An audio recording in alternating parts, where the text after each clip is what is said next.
चीज की कंटेंट की कमी नहीं आती। आप यूट्यूब पे जाएं, चैनल पे सारी चीजें आपके लिए फ्री में अवेलेबल हैं, हर चीज चैनल पे मिलेगी आपको। उसके अलावा अगर आपको गारंटी बैच चाहिए हो तो ऐप पे मिलेगा, ये ऐप है, यहाँ से जाके आप ले सकते हैं। ठीक है, वीडियो को लाइक कर दो फटाफट से, क्योंकि आपकी तरफ से सिर्फ एक ही चीज चाहिए होती है, वो है आपका प्यार, जिसको आप लाइक के रूप में दे सकते हैं, है ना। सामने तो आप बैठे नहीं है, तो ऑफलाइन क्लास नहीं है, ऑनलाइन है, लेकिन आपका लाइक जो है वही इंटरेक्शन का जरिया है, तो लाइक जरूर किया करें सभी लोग। शुरू करते हैं आज की क्लास। जी, जुड़ चुके हैं सब लोग।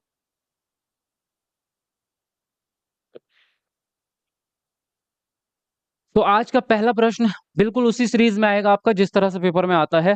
टॉपिक भी मैंने बिल्कुल एज इट इज ही रखे हैं, वही पहले डेवलपमेंट का आता है, फिर डेवलपमेंट के सिद्धांतों से आता है, फिर जीन पियाजे से, कॉलबर्ग, वाइगोत्स्की से, फिर प्रगतिशील शिक्षा से, फिर समावेशी शिक्षा से, फिर विभिन्न प्रकार के बच्चों, सेम वही पैटर्न मिलेगा। एकदम मॉक टेस्ट लगाओगे ऐसा लगेगा पेपर सॉल्व कर रहे हैं।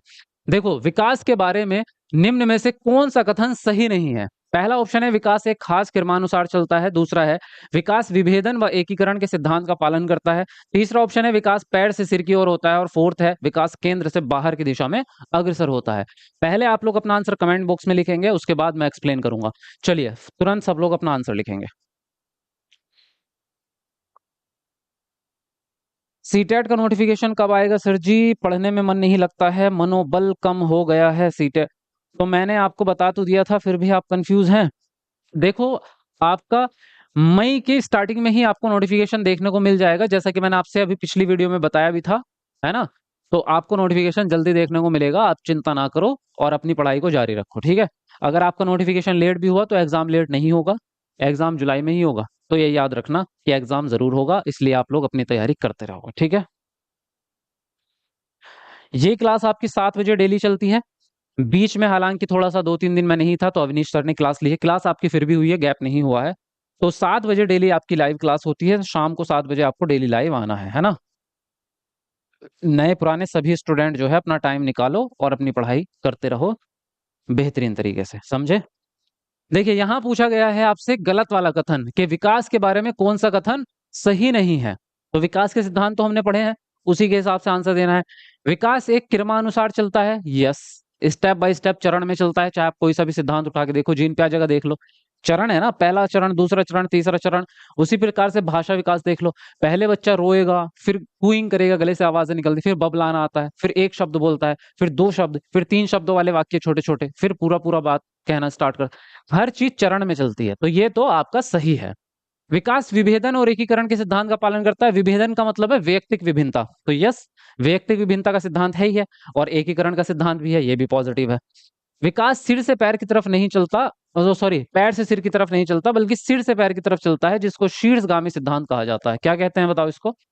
इसको कहते हैं शीर्षगामी। लेकिन ये शीर्षगामी उल्टा लिखा है यहाँ पर, इसने लिखा है पैर से सिर, जबकि होता क्या है, सिर से पैर, है ना। पहले गर्दन का विकास होता है, फिर कमर का विकास होता है, फिर आपके घुटनों का विकास होता है, फिर पैर का विकास होता है, सिर से पैर की तरफ चलता है। विकास केंद्र से बाहर की तरफ चलता है, ये बात पॉजिटिव है। और केंद्र से बाहर की दिशा में चलता है, इसका नाम क्या है ये आप लोग कमेंट करके बताएंगे। विकास केंद्र से बाहर की ओर होता है, इस सिद्धांत को किस नाम से जाना जाता है, कमेंट में लिख के बताओ जल्दी, तुरंत सब लोग फटाफट से जल्दी लिख दो एक बार अपना कमेंट में आंसर। हम्म। आप मेरा नाम नहीं लेते हैं, क्षमा, अच्छा जी। लेकिन अभी तक आप लोगों ने वीडियो को लाइक नहीं किया भाई। हाँ, तो जल्दी लाइक करो भाई, दोबारा कहना नहीं पड़ना चाहिए। आप सब लोगों की जिम्मेदारी होती है, इतना बढ़िया क्लास आपको मिलता है बेहतरीन वाला, तो एक लाइक तो बनता है। जल्दी से कमेंट को एक बार कट करो और जल्दी लाइक करके आओ, 500 लाइक पूरे करो जल्दी जल्दी। अधोगामी सिद्धांत होता है, बिल्कुल सही आप लोगों ने आंसर लिखा है। इंग्लिश में बोलते हैं इसको प्रोक्सिमो डिस्टल, क्या बोलते हैं, प्रोक्सिमो डिस्टल, तो इसको याद रखेंगे आप, है ना। चलिए आगे बढ़ेंगे। अगला प्रश्न है आपका, बच्चों में वैयक्तिक विभिन्नता के कारण क्या हो सकते हैं भाई?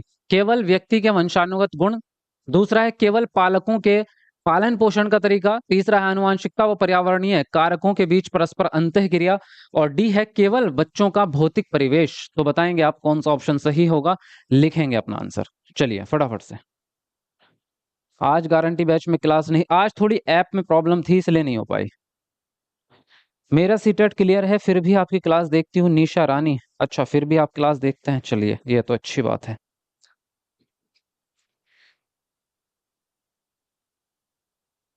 सर मैं आज आज से आपका क्लास कर रही हूँ, बस इस तरह अच्छा नंबर आ जाए सीटेट में। नेहा गुप्ता आ जाएगा, अच्छा नंबर ही आएगा, टेंशन ना लो।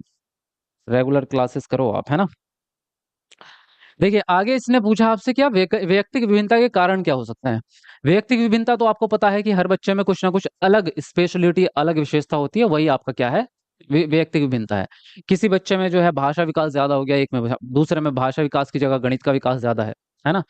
उसी प्रकार से एक बच्चे की हाइट बहुत लंबी है, एक की थोड़ी कम है, एक गोरा है, एक सांवला है, तो ये व्यक्ति विभिन्नता है। और इसके कारण आनुवंशिकता और पर्यावरण दोनों ही हो सकते हैं, कोई एक नहीं, है ना। दोनों कारण होते हैं, क्योंकि आनुवंशिकता से तो गुण मिलेंगे ही कि आपके पेरेंट्स के अंदर जो गुण थे वही आपके अंदर भी आएंगे, है ना। अगर साउथ अफ्रीका के पेरेंट्स है तो उनका बच्चा उन्हीं की तरह होगा, ना कि इंडिया जैसा और ना ही अमेरिका जैसा, है ना।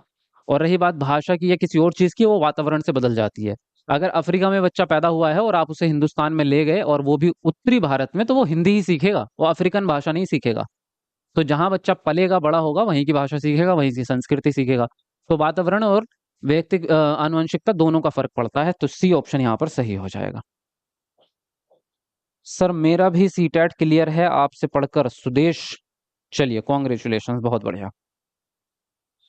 आगे बढ़ते हैं अगले प्रश्न पर। हाँ, अगला प्रश्न है आपका सामाजिकरण जो है। पहला ऑप्शन है रेखिक व निश्चित प्रक्रिया है, दूसरा है सरल व एक आयामी प्रक्रिया है, और तीसरा है जटिल व बहुआयामी प्रक्रिया है, और फोर्थ है अनम्य व सार्वभौमिक प्रक्रिया है। तो बताएंगे जरा कौन सा ऑप्शन यहाँ पर सही होगा, लिखेंगे अपना आंसर आप।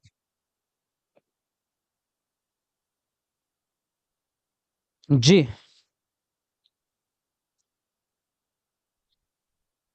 थोड़े सवाल जो है बाद में पूछेगा यार, बीच बीच में आप ज्यादा सवाल पूछेंगे, बाकी मतलब क्लास से हटके जो आप पूछ रहे हैं, तो बीच बीच में सवाल आते हैं इतने सारे, तो क्लास अच्छे से नहीं हो पाती है ना। तो बाकी की बातें जो है क्लास के अंत में पूछेंगे तो ज्यादा अच्छा लगेगा। अभी क्लास से रिलेटेड पूछो जो भी पूछना है। देखो अभी भी 130 बच्चे ऐसे हैं जिन्होंने वीडियो लाइक नहीं की है, तो आप लोग भी कीजिए भाई लाइक, है ना। ईमानदारी से किया करो। देखिए सामाजिकरण जो है वो अगर रेखिक और निश्चित होता है, सामाजिकरण का मतलब है सामाजिक विकास, भाई यही होता है। ज्यादा फर्क नहीं है, बस इतना फर्क है सामाजिकरण छोटा है, सामाजिक विकास थोड़ा सा बड़ा है। मतलब सामाजिकरण सामाजिक विकास का ही हिस्सा है। तो सामाजिक विकास या कोई सा भी विकास रेखिक नहीं हो सकता, क्योंकि विकास सीधी रेखा में कभी नहीं चलता, ये हम सिद्धांत में पढ़ चुके हैं। कभी भी सीधी रेखा में तो नहीं चलता। विकास हमेशा घुमा घुमा के होता है, पटक पटक के होता है ना, घुमा घुमा के पटकूंगा। सनी देओल का डायलॉग है, उठा उठा के पटकूंगा। तो विकास कभी भी ऐसा नहीं होता, विकास होता है ऐसा। अब इसका क्या मतलब है सर जी, आप तो सांप बना रहे हो, सांप नहीं। एक्चुअली बात ये होती है कि विकास थोड़ा सा बढ़ता है और फिर क्या हो जाता है कि वो रुकता है अपने स्टेबिलिटी बनाने के लिए। आपने देखा होगा बच्चा एक उम्र में एकदम से लंबा हो जाता है बच्चा, और फिर रुक जाता है। आप देखते हैं यार पहले तो ये इतनी इतनी जल्दी बड़ा हो गया था, अब 2 साल हो गए, 2 साल से इतना का इतना ही है। ऐसा होता है, फिर 2 साल के बाद वो फिर एकदम स्पीड से बढ़ेगा, क्योंकि वो क्या है कि परिपक्वता भी बीच बीच में आती है उसके। अगर सीधे एकदम से वो मान लो एकदम ऐसे बढ़ता रहा जैसे बचपन में बढ़ा है, तो वो तो 8 साल की उम्र में मेरे से लंबा निकल जाएगा, है ना। वो ऐसा नहीं होता, उसको स्टेबिलिटी चाहिए होती है। तो विकास इसलिए सीधा कभी नहीं होता, कोई सा भी विकास सीधा नहीं होता, सरल भी नहीं होता। कोई सा भी विकास सरल नहीं होता, आसान नहीं है। इस दुनिया में कुछ भी आसान नहीं है, सही बात तो ये है। इस जीवन में कुछ भी आसान नहीं है, तो विकास भी आसान नहीं है, बहुत मुसीबतों से आता है। आप खुद सोच के देखो कि चलना जब सीखा होगा, 100 बार गिरे होंगे, घुटने ठुके होंगे, कभी पैर ठुके होंगे, कभी नाक ठुकी होगी, कभी बेड से गिरे होंगे, तब जाके तो चलना आया है ना। इसी प्रकार से कोई सा भी विकास ले लो, संज्ञानात्मक विकास ले लो, पढ़ाई करते हुए कितनी दिमाग खराब हुआ होगा, है ना। पढ़ाई करते समय कभी पिटाई भी हुई होगी, कभी बेंच पे जो है टीचर ने उल्टा लेटाया होगा, है ना। उल्टा लेटा के हमारे सामने हुआ है। आपका हुआ है नहीं यार, ये बताना आप लोग कि बेंच पे लेटाते थे ऐसे मछली की तरह, मतलब इस जैसे सुपरमैन, और हाथ दो लड़के आगे से पकड़ते थे, पैर दो लड़के पीछे से, और फिर कम्मच आती थी बीच में, और ऐसे वाली पिटाई होती थी। तो इतना आसान कुछ भी नहीं है, क्या है, जटिल है, मुश्किल है ना। विकास जो है वो मुश्किल है और बहुआयामी होता है। बहुआयामी इसलिए क्योंकि बहुत सारे फैक्टर्स इसमें काम करते हैं, एक चीज से नहीं होता, बहुत सारी चीजों से होता है, और बहुत सारे तरीकों से होता है ना। जैसे प्राथमिक सामाजिकरण और द्वितीय सामाजिकरण, दो तो यही हो गए। अनम्य का मतलब होता है अलचीला, यानी कि फिक्स है पहले से ही, फिक्स तो नहीं है। नम्य है, लचीला है, परिवर्तन होते रहते हैं बीच बीच में। तो आंसर जो राइट होगा वो होगा आपका सी ऑप्शन। समझे बात या नहीं समझे? है ना? यस सर, हुआ है हाँ। और मुर्गा किस किस को बनाया है स्कूल में? सीडीपी आपसे अच्छा कोई पढ़ा ही नहीं सकता सर जी, बहुत बहुत शुक्रिया सर जी, आशीर्वाद दीजिए। मनीष सिंह, आशीर्वाद हमेशा साथ है भाई आप लोगों के, बिल्कुल 100%। जल्दी जल्दी 500 लाइक पूरे करो, आप लोग भी अपना आशीर्वाद दिया करो लाइक के जरिए, है ना? एक ने पूछा भी था, सर आप इतना लाइक से प्यार क्यों करते हैं, लाइक क्यों चाहिए? लाइक से ही पता चलता है कि आप लोग कितना प्यार करते हैं मेरे से, तो वो लाइक के जरिए ही पता चलता है आपके। जीन प्याजे ने सुझाव दिया है कि पहला ऑप्शन है बच्चे बड़ों से अलग सोचते और सीखते हैं, दूसरा है भाषा विकास को सुसाध्य करती है, तीसरा है आपका बच्चों की सोच वयस्कों से मात्रात्मक रूप से भिन्न होती है, और डी है आपका कि बच्चे एक खाली स्लेट के रूप में पैदा होते हैं और जन्म के समय नासमझ होते हैं। बताइए कौन सा ऑप्शन ठीक होगा, लिखेंगे अपना आंसर।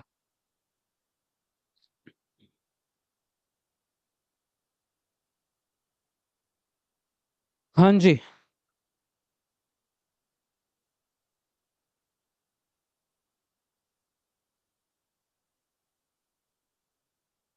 चलो फटाफट लिखेंगे अपना अपना आंसर।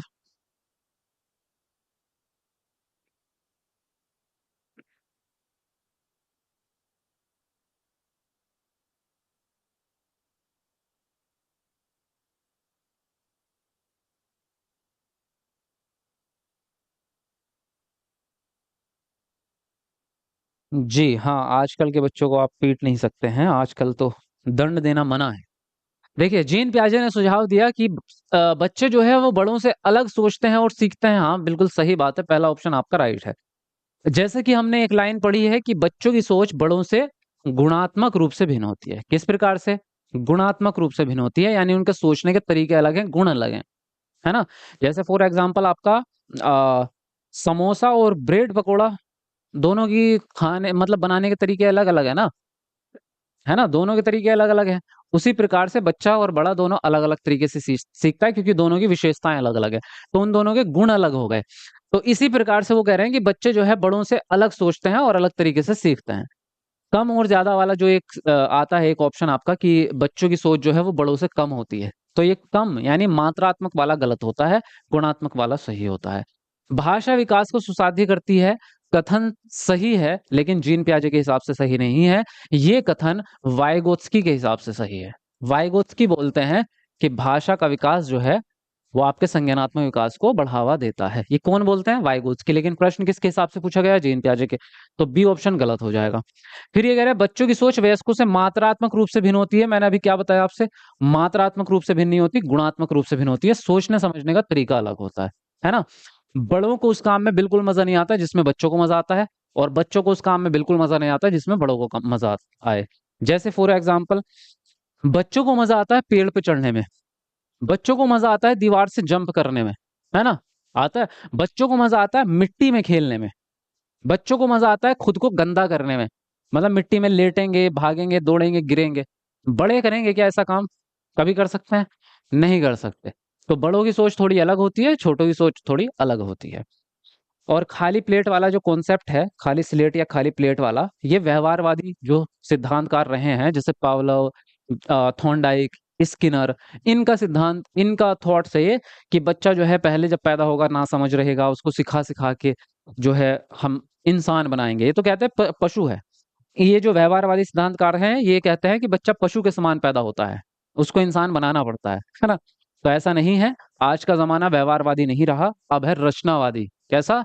रचनावादी। बच्चे के अंदर पहले से, बच्चा नन्हा वैज्ञानिक है, बच्चे के अंदर खुद से ही सीखने की क्षमता मौजूद है, बस आप उसको मौका दो और सही वातावरण दो, वो खुद सीख लेगा। तो आंसर राइट हो जाता है फर्स्ट ऑप्शन। क्लियर, समझ में आ गई है? आगे चलते हैं अगले प्रश्न पर। निम्न में से किस युग्म का मिलान सही है? शिशु अवस्था 6 से 11 साल, माध्यमिक बाल्यावस्था 2 से 6 साल, अमूर्त संक्रियात्मक अवस्था 11 साल से अधिक, और डी है पूर्व संक्रियात्मक अवस्था जन्म से 2 वर्ष। तो लिखेंगे अपना अपना आंसर। चलिए बताएंगे फटाफट से। कौन है भाई ये अंजर जो बकवास कर रहा है? कह रहे हैं अंजर।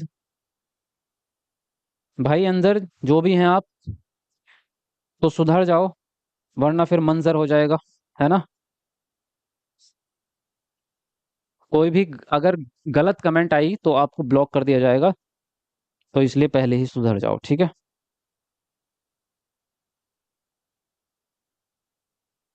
चलिए फटाफट अपना अपना आंसर लिखेंगे आप लोग।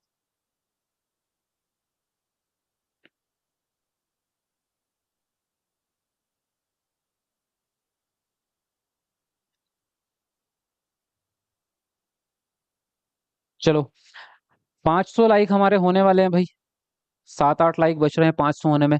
तो जरा 7-8 बच्चे कमेंट को नीचे करो और लाइक पूरे करके आओ जल्दी। 500 लाइक कौन करके आएगा? कौन है वो लक्की पर्सन जो 500 लाइक पूरा करके आएगा? जल्दी करके आओ। देखिए बात कर रहे थे कि किस युग्म का मिलान सही है। शिशु अवस्था तो आपकी 6 से 11 होती नहीं है भाई, जन्म से 2 साल होती है ना। माध्यमिक बाल्यावस्था भी 2 से 6 साल नहीं होती, माध्यमिक बाल्यावस्था होती है 6 से 12 साल, है ना। अमूर्त संक्रियात्मक अवस्था 11 साल से अधिक होती है, यह बात सही है। पूर्व संक्रियात्मक अवस्था 2 से जन्म से 2 नहीं होती, 2 से 7 साल होती है ये।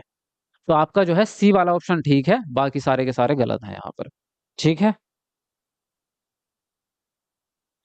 आगे बढ़ते हैं। सर 124 का सीटेट वालों ने सी आंसर किया है, सी आंसर दिया है सीटेट वालों ने। कौन सा प्रश्न देख लूं, रुकना जरा। इसका सीटेट वालों ने सी ऑप्शन दे दिया, ऐसा हो ही नहीं सकता, इम्पॉसिबल है। मतलब ही नहीं बनता भाई साहब, ऐसा हो ही नहीं सकता।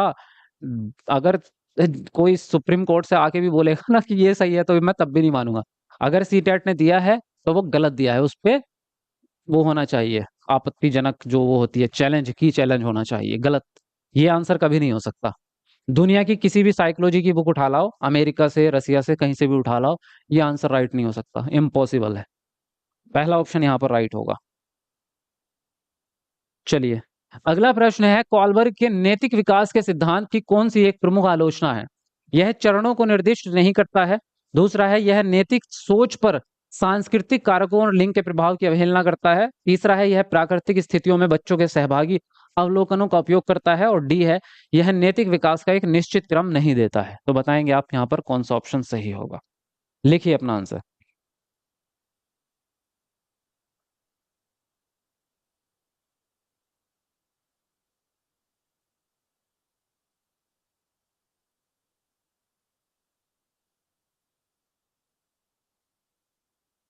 सर जी दानिश था और शहजादी न्यू स्टूडेंट के साथ बदतमीजी कर रही। भाई अंजर जी, पहली बात तो आप जो है किसी के यहाँ पे ना वकील हो ना जज हो, तो आप किसी और से लेना देना खत्म करो, है ना। कमेंट दूसरे पे करना ही बंद कर दो। और ये बाकी लोग जो जो भी हैं एक दूसरे से जो इस तरह की बातें कर रहे हैं, ये खत्म करो, क्योंकि यहाँ पे आप कोई चैट करने नहीं आए हो, पढ़ने आए हो, समझे। तो इसलिए पर्सनल बातें बिल्कुल बंद हो जानी चाहिए, वरना तो आपको पता है कि अगर मेरा पारा चढ़ गया तो क्या होगा, है ना। तो मेरा दिमाग खराब होने से पहले आप ठीक कर दीजिएगा जो भी चीजें चल रही हैं, वरना आपको पता ही है फिर होता क्या है, समझे।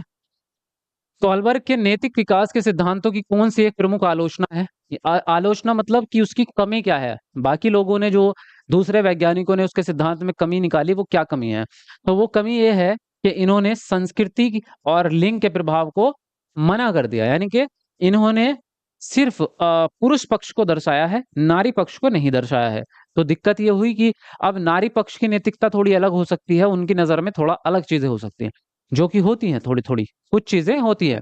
जैसे फॉर एग्जाम्पल, बहुत सिंपल सा एग्जाम्पल है, जैसे कि जो लड़कियां होती हैं वो सामाजिकता के बारे में या समाज के बारे में कम सोचती हैं, लड़के समाज के बारे में ज्यादा सोचते हैं।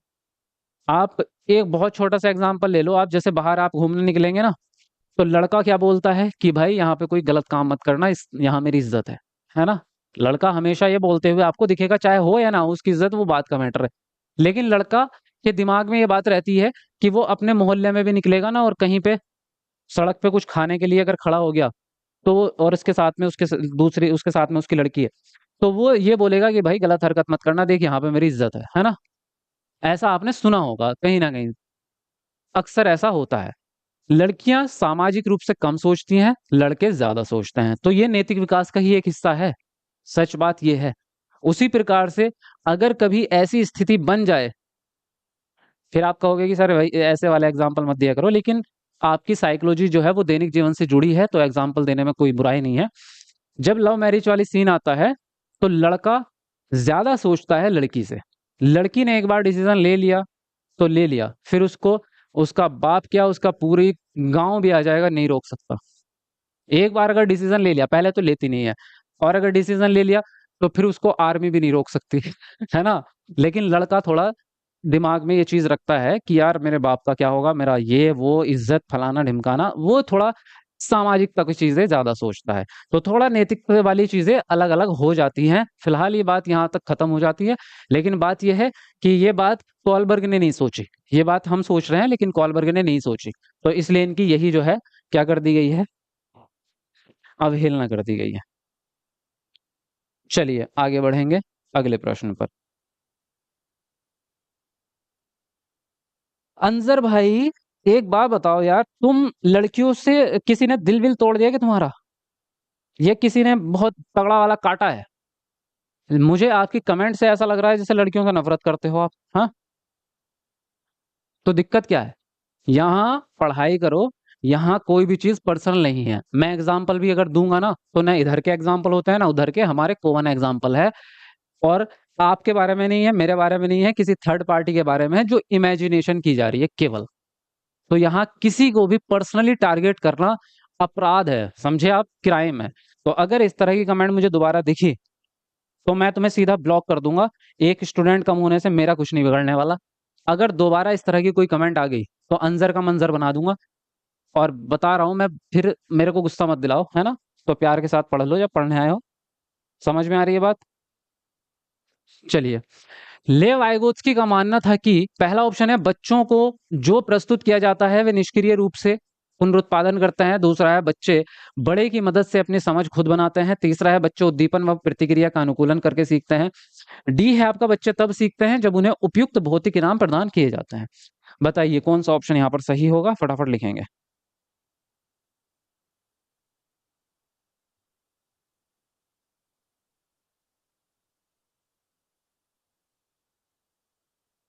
चलो फटाफट लिखेंगे अपना आंसर।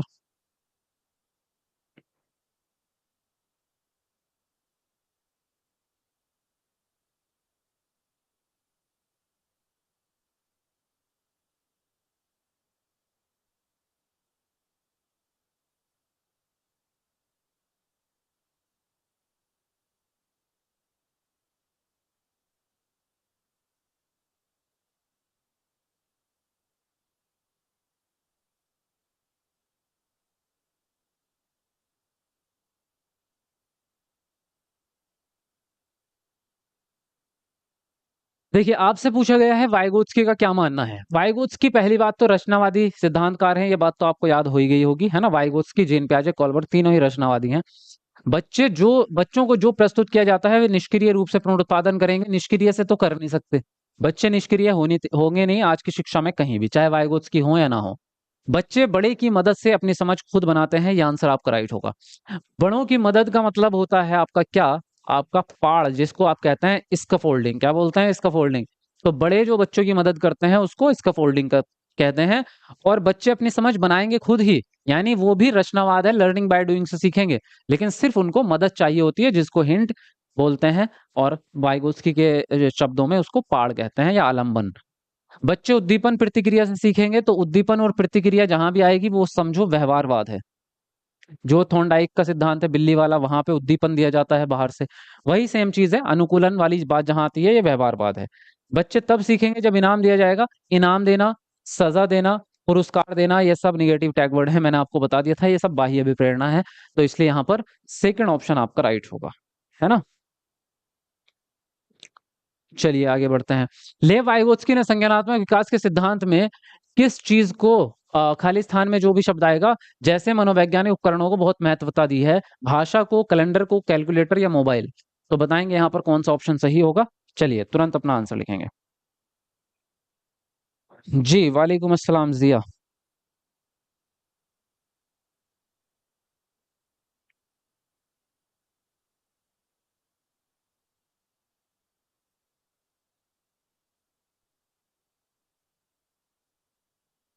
चलो जल्दी जल्दी लिखते रहो सब लोग अपना आंसर।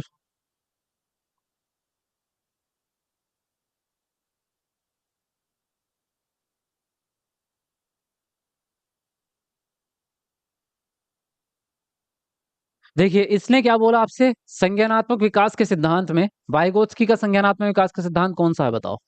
आज आप लोगों का टेस्ट ये है। चलो मैं जानना चाहता हूं आपसे, कमेंट करके बताओ वाइगोत्स्की का संज्ञानात्मक विकास का सिद्धांत कौन सा है, किस किस ने पढ़ा है। देखते हैं किस किस को, किस किस के जवाब आते हैं यहाँ। ये सवाल बाद में सॉल्व करेंगे। पहले ये बताओ वाइगोत्स्की का, जीन पियाजे का संज्ञानात्मक विकास सबने पढ़ा है, यस। ले वाइगोत्स्की का संज्ञानात्मक विकास का सिद्धांत किसने पढ़ा है वो बताओ। सीटेट का फॉर्म कब भरा जाएगा वो बाद में बताऊंगा आपको, मैंने अभी पहले बता दिया है, अब लास्ट में बताऊंगा। पता है, सोशियो कल्चर, सामाजिक सांस्कृतिक सिद्धांत। मैंने नहीं, सर मेरा नहीं है सीटेट। मेरा नहीं है सीटेट तो फिर सीटेट की क्लास क्यों कर रहे हो, मतलब मैं समझा नहीं आपकी बात। कौन सा है बताओ। सामाजिक सांस्कृतिक, अच्छा। भाषा, सामाजिक सांस्कृतिक सिद्धांत, लैंग्वेज पहले आती है विचार बाद में, वो तो ठीक है, वो तो बाद में पता चलेगा। मैंने बोला सिद्धांत किस किस ने पढ़ा है। चलो, कुछ लोगों को याद है। जो वाइगोत्स्की का सामाजिक सांस्कृतिक विकास का सिद्धांत है, उसी का दूसरा नाम है विकास का संज्ञानात्मक सिद्धांत। किसका, वाइगोत्स्की का जो संज्ञानात्मक विकास का सिद्धांत है, उसी को सामाजिक सांस्कृतिक विकास का सिद्धांत भी कहते हैं, अलग नहीं है, दोनों एक ही हैं, समझे। दोनों एक ही है। उसको पहले संज्ञानात्मक विकास के रूप में लिया गया था, बाद में उसका नाम इन्होंने क्या रख दिया, सामाजिक सांस्कृतिक सिद्धांत, क्योंकि इन्होंने ये कहा कि हर प्रकार के विकास में समाज की जरूरत पड़ रही है। तो दोनों सिद्धांत एक ही है, तो इसमें कंफ्यूज होने की जरूरत नहीं है। इसमें इन्होंने किसको महत्वता दी है, भाषा को महत्वता दी है। इनका मानना है कि भाषा विकास पहले हो जाता है और फिर भाषा विकास संज्ञानात्मक विकास में मदद करता है, तो इसलिए भाषा को ये बहुत ज्यादा इंपॉर्टेंस देते हैं। फर्स्ट ऑप्शन यहाँ पर आपका राइट हो जाएगा। ठीक है, आगे आते हैं, अगला प्रश्न देखते हैं। जितने भी न्यू स्टूडेंट है भाई, चैनल जरूर सब्सक्राइब कर लेना अगर सीटेट पास करना चाहते हो, गारंटी से। क्योंकि इससे बेस्ट कंटेंट दुनिया के किसी कोने में नहीं मिलेगा। चाहे इससे बड़े चैनल देख लो, छोटे चैनल देख लो, इधर देख लो, उधर देख लो, पढ़ लो, चाहे कहीं से सिलेक्शन होगा यहीं से। सिंपल सा फंडा है। ऐसे टीचर एकेडमी से बेस्ट कंटेंट आपको दुनिया के किसी कोने में नहीं मिलेगा। चाहो तो आप आजमा सकते हो, इसलिए चैनल को सब्सक्राइब कर लो। एक प्रगतिशील कक्षा में पहला ऑप्शन है बच्चों का सीखना इनाम व सजा के प्रयोग से नियंत्रित होता है। दूसरा है बच्चों को सख्त निगरानी में रखना चाहिए व अनम्य पाठ्यचर्या अपनानी चाहिए। तीसरा है सीखने को सुसाधित करने के लिए वेधन व अभ्यास की विधि का पालन किया जाता है। और डी है सीखने का आधार अनुभव व संवाद होते हैं। तो बताएंगे आप यहाँ पर कौन सा ऑप्शन सही होगा, लिखेंगे जल्दी से फटाफट से।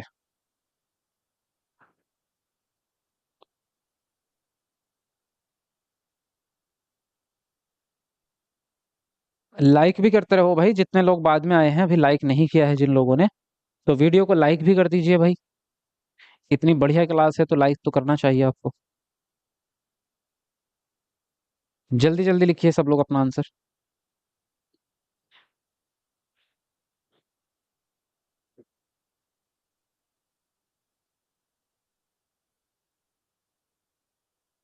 हाँ, तो क्या पूछा गया है, प्रगतिशील कक्षा में किस तरह की एजुकेशन मिलती है। इनाम और सजा तो हमेशा के लिए गलत है, ये तो आप रट्टा मार चुके हैं, है ना। बच्चों को सख्त निगरानी में रखना चाहिए, यानी जबरदस्ती उन पर डिसिप्लिन थोपना गलत बात होती है। अनम्य पाठ्यचर्या, देखो अनम्य में जो शब्द है ना, नम्य, नम्य इसका मतलब होता है लचीला, यानी लचीला मतलब जिसमें बदलाव हो सके, तो ये तो अच्छी बात होती है। लेकिन अगर इसमें अ लगा दिया तो ये हो जाता है अलचीला, यानी फिक्स है, बदलाव नहीं कर सकते, तो बदलाव ना कर सके तो ये सख्त चीज जो है वो गलत होती है। सीखने को सुसाधित करने के लिए वेधन और अभ्यास, वेधन और अभ्यास भी गलत होता है, क्योंकि वेधन का मतलब होता है रट्टा मारना, सीधी बात है, तो रट्टा मारना तो गलत बात है। सीखने का आधार अनुभव और संवाद होते हैं, ये बात सही है। अनुभव तभी होगा जब आप खुद से काम को करेंगे, तो प्रगतिशील शिक्षा तो खुद से काम करने को ही जोर देती है, लर्निंग बाय डूइंग, है ना। संवाद का मतलब है चर्चा करना या बातचीत करना, तो बच्चे जितना ज्यादा बातचीत करेंगे उतना ही उनके अनुभव बाहर आएंगे, एक्सपीरियंस निकलेगा, बातचीत करेंगे तो बताएंगे क्या दिमाग में चल रहा है। डी ऑप्शन सही हो जाता है। अगला प्रश्न है, कौन सी बुद्धि का प्रदर्शन करने वाले व्यक्ति अपनी भावनाओं के बारे में गहराई से जानते हैं और अपने गुणों को पहचानते हैं? तार्किक गणितीय बुद्धिमत्ता, शारीरिक गति संवेदनात्मक बुद्धि, अंतः वैयक्तिक बुद्धि, भाषाई बुद्धि। तो बताएंगे जरा कौन सा ऑप्शन सही होगा? लिखिए अपना आंसर।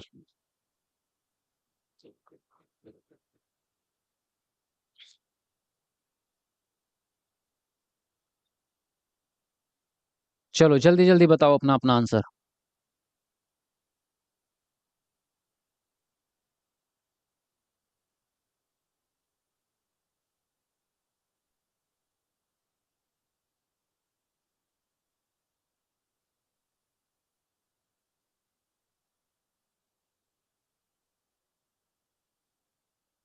हाँ जी, तो क्या बोला इसने, कौन सी बुद्धि का प्रदर्शन करने वाले व्यक्ति अपनी भावनाओं के बारे में गहराई से जानते हैं? भावनाओं से रिलेटेड कौन सी बुद्धि होती है? अंतर वैयक्तिक बुद्धि या अंतरा वैयक्तिक बुद्धि, दोनों ही भावनाओं से रिलेटेड होती हैं। हालांकि इसने दोनों ऑप्शन नहीं दिए हैं, अगर दोनों ऑप्शन देता तो ज्यादा मुश्किल प्रश्न बनता है। एक होता है अंतः वैयक्तिक और एक होता है अंतर वैयक्तिक। तो अंतर वाला जो है लिख भी देता हूं मैं।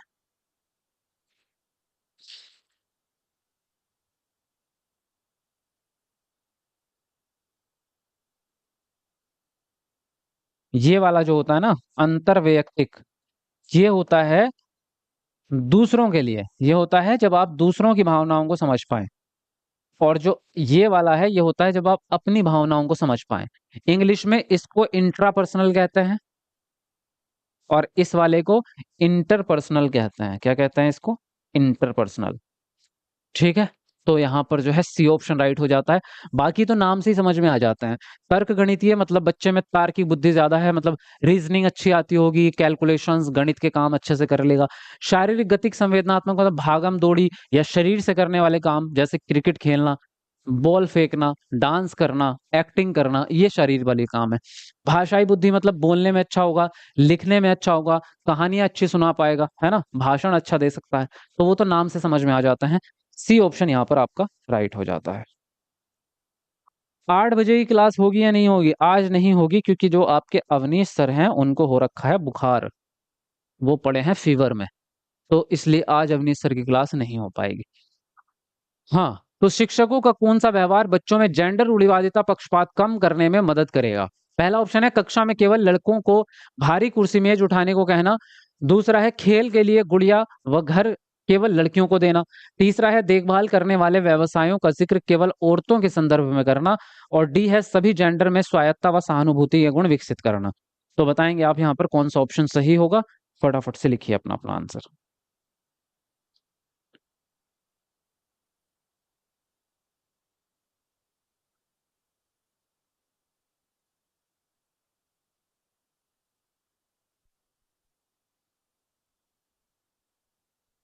चलो 600 लाइक होने वाले हैं भाई, 600 लाइक में केवल 3 लाइक कम हैं। तो जल्दी से 3 बच्चे कमेंट को कट करो और लाइक पूरे करके आओ। जल्दी से कमेंट को नीचे करो और लाइक पूरे करके आओ। कौन करेगा 600 वाला लाइक? देखते हैं। जल्दी जल्दी किया करो, फास्ट फास्ट, 1000 लाइक जल्दी जल्दी पूरे कर दिया करो।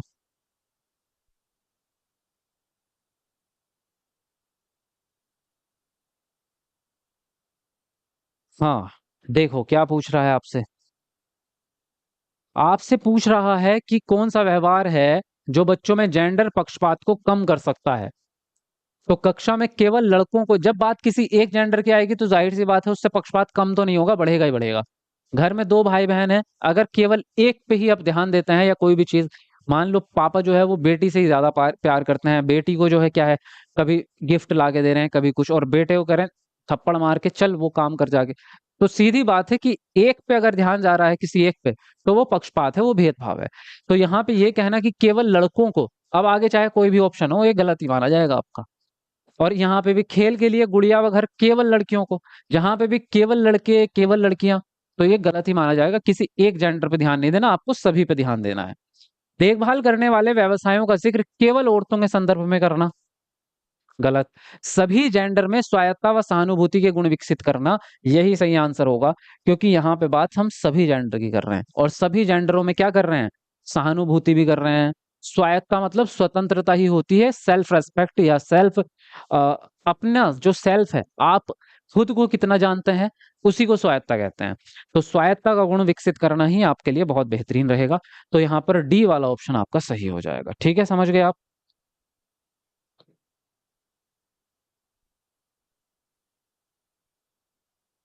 चलिए आगे आते हैं। अगला प्रश्न है, कौन सा परिप्रेक्ष्य भाषा को संज्ञान को सुसाधित करने वाले महत्वपूर्ण उपकरण के रूप में मानता है या देखता है? व्यवहारवादी, सूचना संक्रमण, सामाजिक सांस्कृतिक या मनोगतिशील? तो बताएंगे आप कौन सा ऑप्शन यहाँ पर सही होगा। लिखिए अपना आंसर जल्दी से।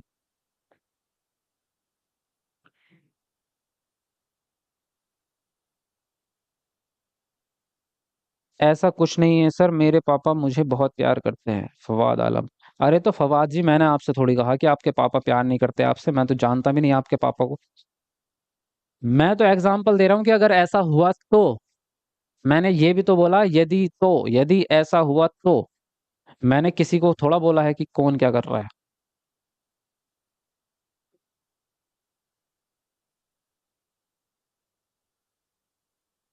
तो कौन सा परिप्रेक्ष्य है भाई? हाँ, सबको समझ में आ गया होगा। भाषा को संज्ञान को बढ़ाने वाला उपकरण कौन मानता है? वाइगोत्स्की। तो वाइगोत्स्की का सिद्धांत कौन सा है? सामाजिक सांस्कृतिक, है ना? सबको पता है। तो आंसर राइट हो जाएगा आपका सी ऑप्शन। यहाँ पे कोई दिमाग लगाने वाली ज्यादा बात थी नहीं।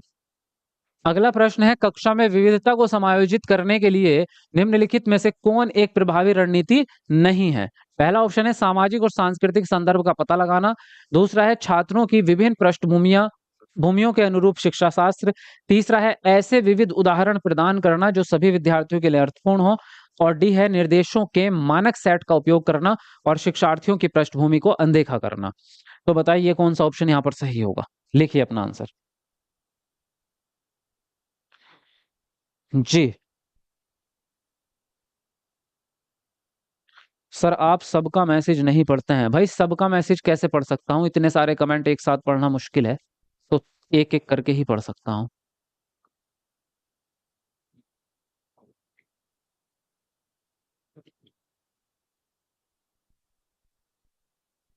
केवीएस टीजीटी के लिए ग्रेजुएशन में 50% मार्क्स चाहिए, सब्जेक्ट वाइज भी 50% होने चाहिए। नहीं, सब्जेक्ट वाइज नहीं, टोटल। टोटल होने चाहिए बस। देखो, कक्षा के में विविधता को समायोजित करने के लिए, विविधता का मतलब क्या है कि आपकी क्लास में विभिन्न प्रकार के बच्चे हैं, मतलब समावेशी कक्षा है ना?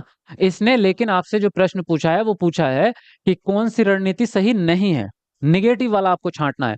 तो सामाजिक और सांस्कृतिक संदर्भ का पता लगाना तो अच्छी बात होती है, क्योंकि सामाजिकता से ही जोड़ के पढ़ाएंगे आप जो भी पढ़ाएंगे। क्लास में जो भी पढ़ा रहे हैं वो दैनिक जीवन से जोड़ोगे, तो ये तो अच्छी बात हो गई। छात्रों की विभिन्न पृष्ठभूमियों के अनुरूप शिक्षा शास्त्र, यानी आपका जो टीचिंग मेथड है, जो भी आपका कंटेंट है, वो सारा किसके हिसाब से है? बच्चे के बैकग्राउंड के हिसाब से। तो ये भी अच्छी बात है। विविध उदाहरण प्रदान करना जो सारे बच्चों के लिए अच्छे हो जाएं, तो आप सारे बच्चों का ध्यान रख रहे हो, तो ये भी अच्छी बात है। निर्देशों के मानक सेट का उपयोग करना, तो मानक सेट का उपयोग करना गलत होता है, क्योंकि मानक सेट का मतलब यह हुआ कि हर बच्चे के लिए एक ही जैसा पाठ्यक्रम, हर बच्चे के लिए एक ही जैसा टेस्ट, हर बच्चे के लिए एक ही जैसी डेडलाइन। तो ये गलत है। दूसरे आगे इसने ये भी लिखा है कि विद्यार्थियों की पृष्ठभूमि को आप अनदेखा कर रहे हैं। तो अगर बच्चों के बैकग्राउंड को अनदेखा कर दिया, तो ना तो आपको ये पता चलेगा उनकी भाषा क्या है, ना ये पता चलेगा वो किस कम्युनिटी से आते हैं, ना ये पता चलेगा कि वो अमीर हैं गरीब हैं। तो अगर आप पृष्ठभूमि पे ध्यान नहीं देंगे बच्चे की, तो आप उनको अच्छी एजुकेशन नहीं दे सकते। तो डी वाला ऑप्शन आपका यहाँ पर सही हो जाएगा। अगला प्रश्न है, निम्नलिखित में से अर्थपूर्ण अधिगम के लिए आकलन की विशेषता क्या होनी चाहिए? मानकीकृत, व्यापक, रचनात्मक या गुणात्मक? तो बताएंगे यहाँ पर कौन सा ऑप्शन सही होगा। चलो, इसमें मजा आएगा थोड़ा सा। कौन कौन बताता है इसको, देखते हैं सही आंसर।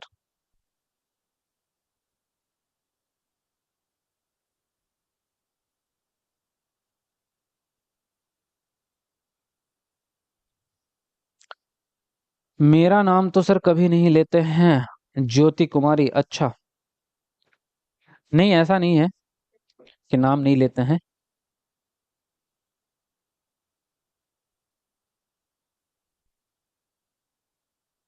आपकी क्लासेस बहुत अच्छी होती हैं, उसके लिए उसके हेल्प से मेरे सारे क्वेश्चंस ठीक हो रहे हैं। बहुत बढ़िया बात है, चलो। Very good. इसने आपसे क्या बोला? निम्नलिखित में से अर्थपूर्ण अधिगम के लिए यानी अच्छे अधिगम के लिए कि बच्चों की लर्निंग बढ़िया हो, इसके लिए आकलन किस प्रकार का चाहिए। अब यहाँ पे आपका दो प्रकार के ऑप्शन आ रहे हैं, दो प्रकार के ऑप्शंस में ही आप कंफ्यूज यहाँ पे रहेंगे। कौन कौन से? देखो, मानकीकृत तो सही नहीं होता, ये बात तो सबको पता है। मानकीकृत तो होता है गलत। अब बचा आपके पास क्या, व्यापक और रचनात्मक। गुणात्मक भी अच्छी चीज है, लेकिन यहाँ पे गुणात्मक पे ध्यान जाएगा नहीं, क्योंकि हमें चाहिए अर्थपूर्ण अधिगम। तो इन दोनों में से किसको चुनेंगे आप? तो इन दोनों में से चुनेंगे आप रचनात्मक को। वजह क्या है? देखो, रचनात्मक भी पॉजिटिव है, व्यापक भी पॉजिटिव है। व्यापक के अंदर क्या आता है कि आप सभी प्रकार के मूल्यांकन करें, यानी बच्चे के सारे पक्षों का मूल्यांकन करें। एकेडमिक वाला भी कि हिंदी, इंग्लिश, ग्रामर, और आप जो है भाषा का भी कर रहे हैं, साइंस का भी, सबका मूल्यांकन कर रहे हैं। तो ये तो एकेडमिक हुआ। इसके साथ साथ नैतिक विकास का मूल्यांकन भी करो, बच्चे के व्यवहार का मूल्यांकन भी करो, बच्चा लोगों मतलब अपने सहपाठियों के साथ कैसे अंतर्क्रिया करता है उसका भी मूल्यांकन करो, खेल में बच्चा कैसा है उसका भी करो, तो उसको कहते हैं व्यापक। लेकिन यहाँ बात अर्थपूर्ण अधिगम की है, जिसमें रचनात्मकता ही काम आती है। रचनात्मक मूल्यांकन होता है कि निरंतर चलने वाला मूल्यांकन जो साल भर होता रहे, और जिसमें आपको हर रोज फीडबैक मिलता है कि क्या सुधार हुआ है बच्चे में, क्या कमी रह गई है, फिर आप उसको ढूंढ करके और अच्छे से पढ़ा सकते हैं। तो रचनात्मक मूल्यांकन पूरे साल भर चलता है, निरंतर चलता है, और यही आपको फीडबैक देता है कि आगे क्या करना है। इसलिए हमारा रचनात्मक मूल्यांकन सबसे बेस्ट होता है। सी ऑप्शन आपका राइट होगा यहाँ पर। ठीक है, समझे बात? चलिए आगे बढ़ेंगे अगले प्रश्न पर। समावेशी शिक्षा में क्या शामिल होता है? पहला ऑप्शन है आपका बाधा मुक्त वातावरण का प्रावधान, दूसरा है योग्यताओं के आधार पर बच्चों का पृथक्कीकरण, तीसरा है आपका बच्चों की पहचान कर उनका उपयुक्त नामीकरण, और डी है पाठ्य पुस्तकीय अनुभवों व शिक्षा शास्त्र में लचीलापन। तो इनमें से चुन करके बताएंगे कौन सा ऑप्शन सही है। जल्दी से अपना अपना आंसर लिखेंगे सब लोग। सर, मैं सीटेट की तैयारी के साथ साथ उर्दू सहायक आंगनवाड़ी की तैयारी कर सकती हूँ। सीटेट की तैयारी में कोई प्रॉब्लम तो नहीं होगी? नहीं, कर सकते हो, उसमें कोई प्रॉब्लम नहीं है। वो तो टाइम की ऊपर बात है। अगर आपको दिन में अच्छा खासा टाइम मिलता है फ्री हो पढ़ने के लिए, तो करो, क्यों नहीं करेंगे, बिल्कुल करो। चलो जल्दी जल्दी लिखो फटाफट अपना अपना आंसर। हम्म। लेवल आप लोगों का अब ठीक हो रहा है, धीरे धीरे बढ़ता जा रहा है, उसमें कोई शक नहीं है कि आप लोग अच्छी पढ़ाई कर रहे हैं। ऐसे ही रेगुलर करते रहेंगे तो सीटेट आराम से निकल जाएगा।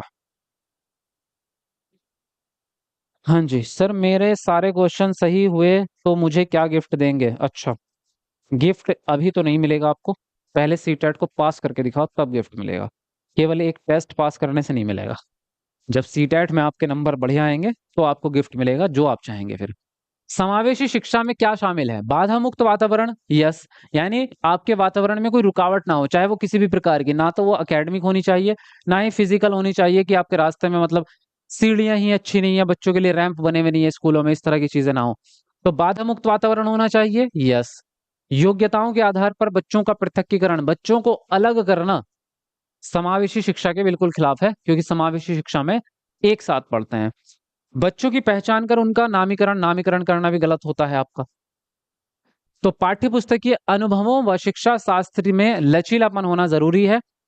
लचीलापन का मतलब होता है कि जहां बच्चे के हिसाब से जरूरत पड़े वहां पे बदलाव कर दो।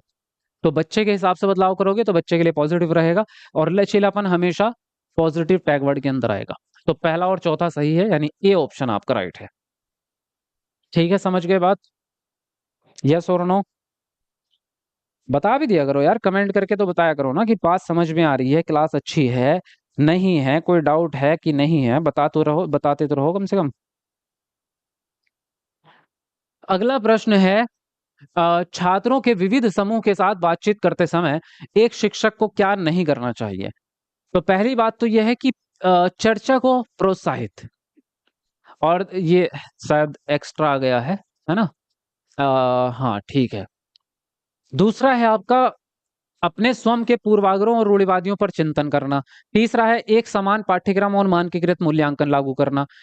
और डी ऑप्शन है व्याख्यान पद्धति को एकमात्र शैक्षणिक रणनीति के रूप में अपनाना।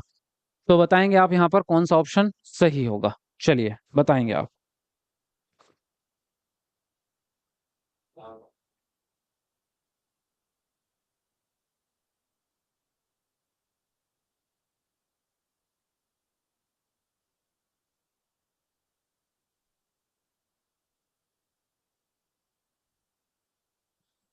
हाँ जी, बताओ फटाफट से।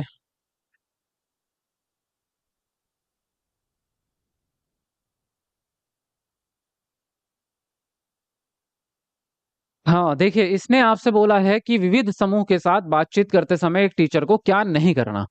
तो चर्चा को प्रोत्साहित करना तो अच्छी बात है, ठीक है, ये तो पॉजिटिव बात हो गई।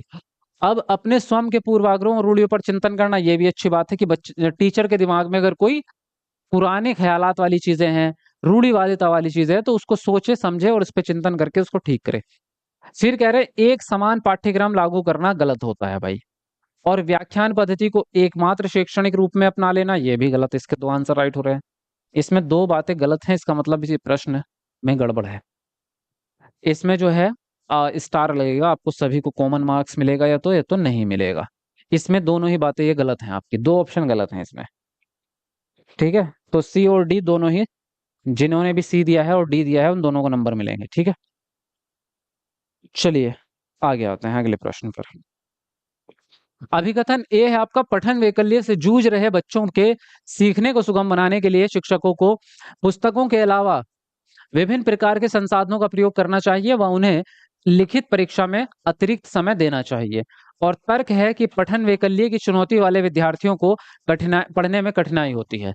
तो बताएंगे ए और आर के हिसाब से कौन सा ऑप्शन सही होगा, कौन से कथन आपके सही हैं, लिखेंगे अपना आंसर फटाफट से जल्दी से।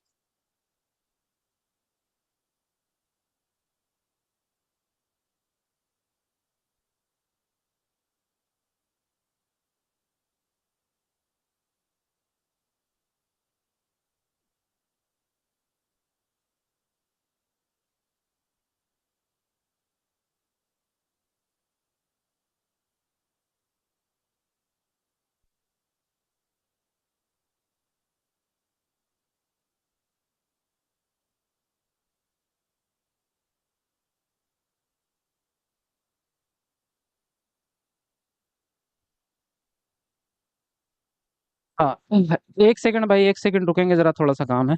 1 सेकंड।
हाँ जी, कहाँ तक पहुंचे हम?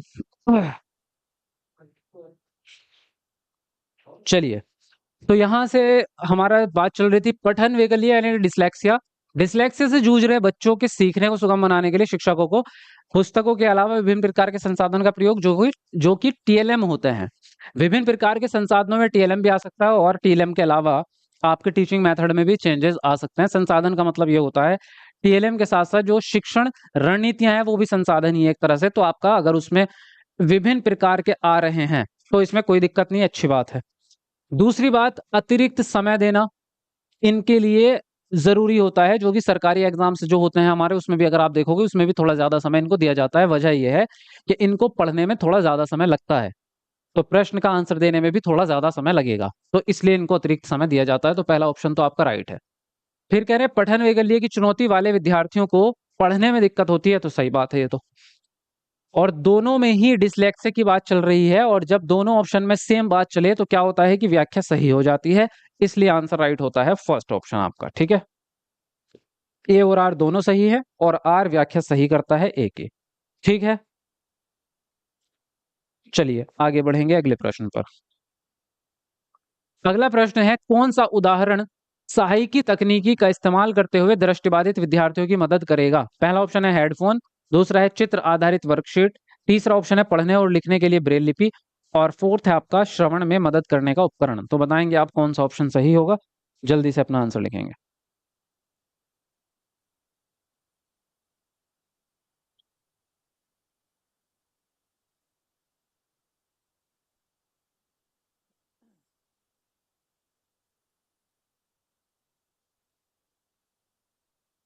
चलिए फटाफट से लिखेंगे सब लोग।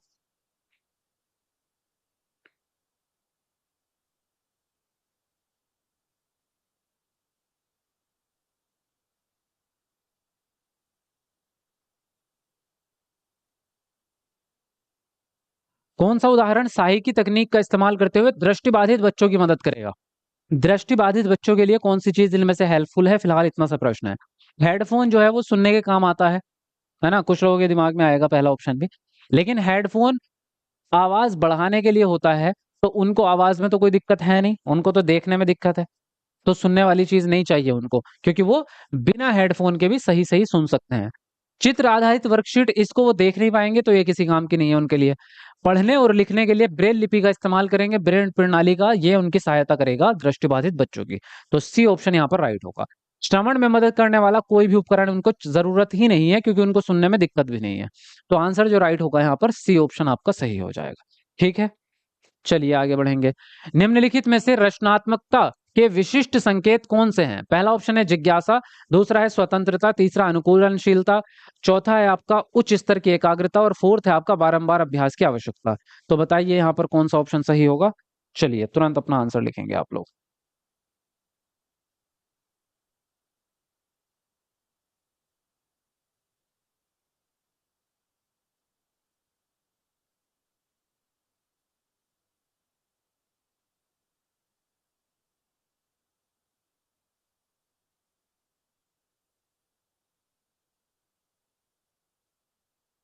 जी, निम्नलिखित में से रचनात्मकता के विशिष्ट संकेतक कौन से हैं? रचनात्मकता क्रिएटिविटी को कहते हैं, वो तो आपको पता ही है ना? आप पढ़ाइए और अच्छा ना लगे ऐसा हो सकता है। अच्छा, वेरी नाइस क्लास सर जी। मुझे आपके क्लास में और गारंटी बैच में सभी सर मस्त पढ़ाते हैं विनीता। चलिए थैंक यू वेरी मच। तो रचनात्मकता की जब बात आएगी क्रिएटिविटी की, तो क्रिएटिविटी का सबसे पहला नियम क्या है? विभिन्न प्रकार से सोचना।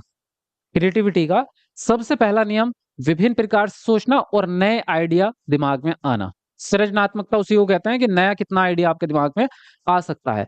तो उसके लिए जिज्ञासा होना बहुत जरूरी है। यानी अगर किसी चीज को जानने की जिज्ञासा, क्यूरियोसिटी आपके अंदर नहीं है, तो फिर नया आइडिया क्यों ही आएगा? आने की कोई वजह ही नहीं है। जब आपके अंदर ये जिज्ञासा उत्पन्न होती है कि मुझे यार इस काम को सॉल्व करना है, चाहे किसी भी तरीके से हो, कि मुझे पैसे कमाने हैं, चाहे किसी भी तरह से, कोई आइडिया दिमाग में आना चाहिए। चाहे कोई भी बिजनेस हो, चाहे मैं छोले बेचूं, है ना? तो दिमाग में कुछ तभी आएगा जब आपके अंदर उस काम को करने की जिज्ञासा होगी।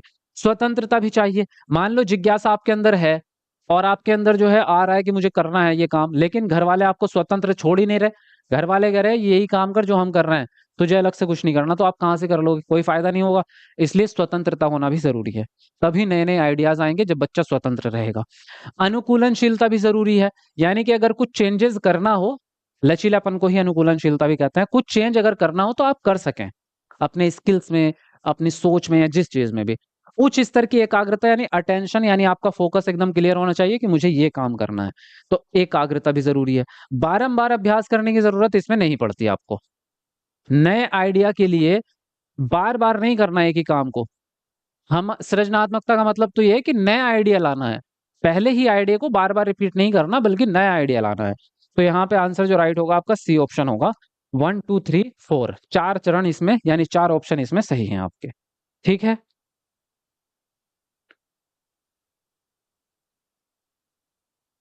चलो आगे बढ़ेंगे। अभिकथन ए है आपका, प्रभावी अधिगम के लिए केवल शिक्षकों को कक्षा में प्रश्न पूछना चाहिए, ना कि बच्चों को। और तर्क है कि बच्चे निष्क्रिय श्रवण की प्रक्रिया के माध्यम से सर्वाधिक अर्थपूर्ण ढंग से सीखते हैं। तो ए और आर के हिसाब से बताओ कौन सा ऑप्शन सही होगा, कमेंट में जल्दी से अपना आंसर लिखेंगे आप लोग।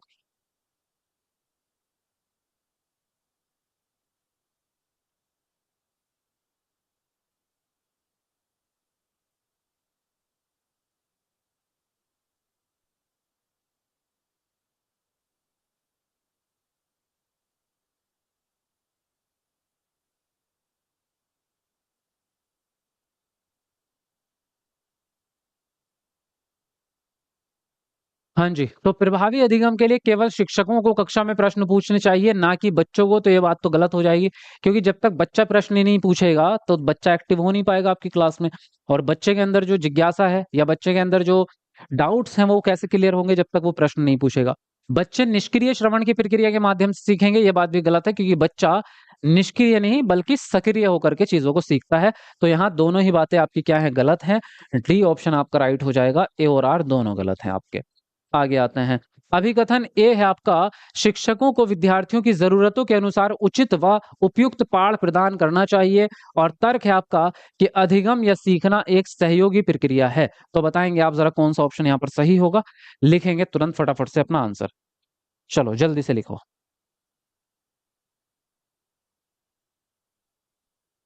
सीटेट का एग्जाम अब जुलाई में नहीं होगा क्या? यार ये डाउट्स जो है आप लोगों का, ये ज्यादा बार बार आ रहा है। मैं आपको बता दूं, देखो अभी तक सीबीएसई ने अपनी तरफ से कोई ऑफिशियल इस बारे पे ऑफिशियली कोई भी कमिट नहीं किया है कि नहीं होगा ना। तो एक बार बताओ, अगर ऐसा होता कि सीबीएसई ये बोले कि इस बार जो है एग्जाम नहीं होगा, जैसे कि कब नहीं हुआ था आपका 2021 वाले में नहीं हुआ था, मतलब 22 में जो ऑनलाइन एग्जाम हुआ है, 21 22 वाला दिसंबर में जो हुआ था, 2021 के दिसंबर में, तब ऑनलाइन एग्जाम हुआ था। इसलिए एक बार हुआ था साल में, क्योंकि ऑनलाइन प्रक्रिया बड़ी होती है, ऑनलाइन में क्या है, सेंटर्स ढूंढने पड़ते हैं, जिम्मेदारी ज्यादा होती है। 20 25 दिन तक एग्जाम चले थे, अगर आपको याद हो किसी को। तो इसलिए साल में एक बार हुआ था, क्योंकि पेपर कराने में 1 महीना लग जाता है ऑनलाइन एग्जाम में, इसलिए एक बार। और तब भी क्या किया था उन्होंने, पूरा पूरा ऑफिशियल नोटिफिकेशन डाला था अपनी वेबसाइट पे कि सर हम जो है साल में एक बार एग्जाम ले पाएंगे, क्योंकि हम 2 बार नहीं ले सकते। तो उन्होंने ऑफिशियल वेबसाइट पे अपडेट दिया था। तो तुम मुझे ये बताओ, आप लोगों में से कोई भी, क्या ऑफिशियल वेबसाइट पे ऐसा कोई नोटिफिकेशन है, या सीबीएसई ने ट्वीट करके ऐसा बोला है, या सीबीएसई ने कोई और फरमान जारी किया है कि सीटेट एक बार होगा? अभी तक तो नहीं किया। तो जब तक सीबीएसई अपने मुंह से ना बोल दे, या वेबसाइट पे लिख के ना दे दे, तब तक आपको अपनी तैयारी जारी रखनी है। क्योंकि सीबीएसई की मर्जी है, वो चाहे तो आज नोटिफिकेशन दे के अगले महीने एग्जाम ले ले, उसकी मर्जी है, कौन रोकेगा बताओ? आप रोक लोगे क्या? बताओ मुझे। ऐसे तो टीचर्स लोग तो, मैं किसी टीचर्स की निंदा नहीं कर रहा हूँ, टीचर लोग अपने अपने मन की बात बताते हैं, केवल और केवल, और कुछ नहीं। टीचर्स को एक आइडिया है बस कि हो भी सकता है, नहीं भी हो सकता, तो वो अपना आइडिया जताते हैं पिछले पूर्व एक्सपीरियंस के हिसाब से, और कुछ नहीं है। ऑफिशियली खबर उनके पास नहीं है, और मिल भी नहीं सकती। तो वो लोग सिर्फ अपना एक ये बता देते हैं आके कि हाँ हमें ऐसा लगता है, वरना तो किसी की वीडियो चला के देखो, उसने किसी ने भी ये नहीं कहा होगा कि हाँ 100% मैं ये गारंटी देता हूँ कि नहीं होगा। और किसी कोई बेस भी नहीं है गारंटी देने का, कोई क्यों कह देगा ऐसा? कोई भी टीचर आके ऐसा बोलेगा कि मुझे लग रहा है कि इस बार ना हो, तो तुम्हें लगने से क्या ये जो 20 लाख बच्चे हैं ये पढ़ना छोड़ दें क्या? तो ये अभी आप लोग इस पर बिल्कुल भी ये नहीं मान सकते, जब तक सीबीएसई खुद ही अपनी वेबसाइट पे ना डाल दे कि हाँ हाँ एक बार लेंगे। तब तक कोई भी ये बात ना मानो, समझे? अपनी पढ़ाई जारी रखो। अगर ऐसा जो है आपने मान लो ऐसा सोच करके कि नहीं होगा और पढ़ाई छोड़ दी, आप लोग समझ सकते हैं फिर क्या होगा। मान लो फिर 1.5 महीने में एग्जाम ले लिया अगर सीबीएसई ने, तो कोई रोकेगा उसको? कौन रोकेगा? सुप्रीम कोर्ट भी नहीं रोकेगा, क्योंकि ऐसा कोई आर्टिकल है ही नहीं जो आपके एग्जाम की टाइम लिमिट तय करता हो। है ही नहीं संविधान में। चाहे आदमी तो आज फॉर्म निकाल के और अगले 10 दिन में एग्जाम ले ले, उसकी मर्जी है। हर हर किसी की मर्जी है। ऐसा कोई संविधान में कोई आर्टिकल नहीं है कि आपके एग्जाम लिमिट तय करे। ये कोई हाई स्कूल के पेपर थोड़ी है कि 1 साल बाद ही होंगे।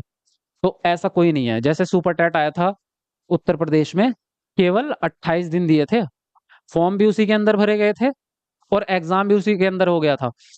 दिसंबर की किसी डेट को, 9 या 8 या 5 ऐसी कोई डेट थी जब फॉर्म निकले थे, और 6 जनवरी को एग्जाम हो गया था, और कंपटीशन वाला था, जॉब वाला एग्जाम। तो 29-28 दिन में तो फॉर्म भी उसी के अंदर भर दिए, एग्जाम भी उसी के अंदर हो गया। समझ रहे हो? कौन रोकेगा उसको, बताओ? है किसी में हिम्मत कि जाके ये कहे कि सर हमें जो है 3 महीने का टाइम दो? तो इसलिए मैं ये नहीं कह रहा कि होगा या नहीं होगा, मेरे पास भी नहीं है इसका भी पुख्ता जवाब। मैं तो सिर्फ आपको ये कह रहा हूँ कि जब तक सीबीएसई खुद ही ना कह दे आके, तब तक मत मानो। तब तक अपनी पढ़ाई करते रहो। आपकी पढ़ाई को खराब थोड़ी हो जाएगी, बासी थोड़ा हो जाएगी। रोटी पका के रख दी तो कल को नहीं खा सकते। आप पढ़ोगे तो वो तो काम ही आएगा, आपके एक्सपीरियंस में जुड़ गई ना वो चीज। जो चीज आज सीखोगे वो दिसंबर में भी काम आ जाएगी, उसमें क्या दिक्कत है? तो पढ़ाई करते रहो। पढ़ाई क्यों छोड़ रहे हो? पढ़ाई नहीं करोगे कि नाई की दुकान पे जाके बाल काटोगे? पढ़ना ही तो काम है तुम्हारा। शिक्षकों को विद्यार्थियों की जरूरतों के अनुसार उचित पाठ देनी चाहिए, यस देनी चाहिए, क्योंकि बच्चों को इसकी जरूरत है, पाठ की, है ना? वाइगोत्स्की के हिसाब से बच्चे जहां पे भी अटकेंगे टीचर उसकी सहायता करेगा। सीखना और अधिगम सहयोगी प्रक्रिया है, सही बात है। ये भी किसके हिसाब से? वाइगोत्स्की के। और वैसे भी बिना वाइगोत्स्की के भी सहयोग से आपका अधिगम अच्छा होता है। दोनों में ही सहयोग की बात चल रही है, तो इसलिए व्याख्या भी सही हो जाएगी। फर्स्ट ऑप्शन आपका राइट है। ठीक है, बात समझ में आई? और भी कोई दिक्कत है?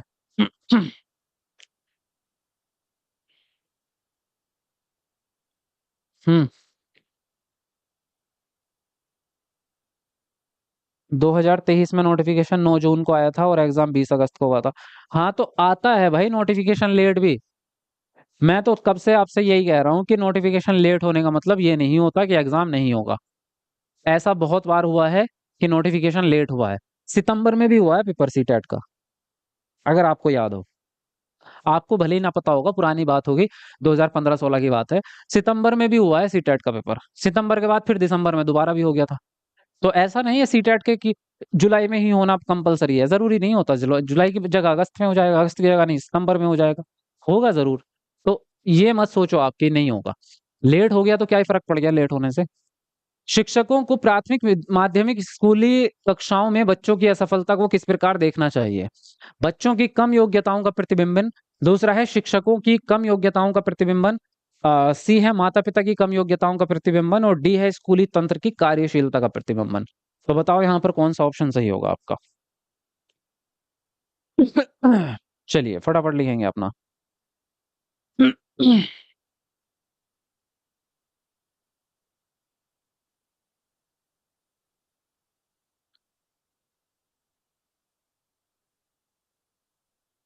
सर मुझे पंजाबी लैंग्वेज की क्लास मिल नहीं रही है।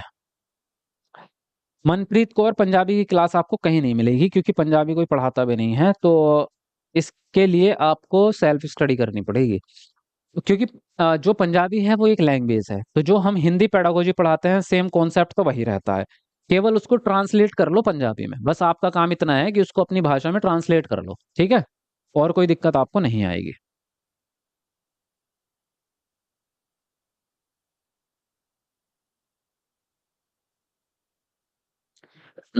देखो इसने बोला शिक्षकों को प्राथमिक माध्यमिक स्कूली कक्षाओं में बच्चों की असफलता को किस प्रकार देखना चाहिए? बच्चों की कम योग्यताओं का प्रतिबिंबन।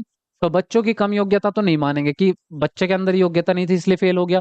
तो योग्यता बढ़ाना तो टीचर का काम है ना? टीचर के अंदर ही योग्यता नहीं पढ़ाने की, ऐसा भी नहीं है। माता पिता से तो लेना देना वैसे भी नहीं होता कि माता पिता थोड़ी पढ़ा रहे बच्चे को। तो ये जो दिक्कत आती है ये होती है स्कूल के सिस्टम की। यानी आपके स्कूल का सिस्टम में गड़बड़ी है, जो बच्चों की सुविधाओं, बच्चों की जरूरतों को पूरा नहीं कर पा रहा है। तो ये स्कूल के तंत्र की दिक्कत है। तो आपका डी ऑप्शन यहाँ पर राइट होगा। अगला प्रश्न है, एक सामाजिक रचनात्मक कक्षा में अधिगम किस प्रकार से चलता है? निष्क्रिय और व्यक्तिगत होता है, सक्रिय और व्यक्तिगत होता है, सक्रिय और सामाजिक होता है, या निष्क्रिय और सामाजिक होता है? तो बताएंगे आप यहाँ पर कौन सा ऑप्शन सही होगा। चलिए लिखिए अपना आंसर। सिलेबस कैसे पता चलेगा सीटेट का? सिलेबस तो वेबसाइट पे पड़ा हुआ है, जाकर डाउनलोड कर लो।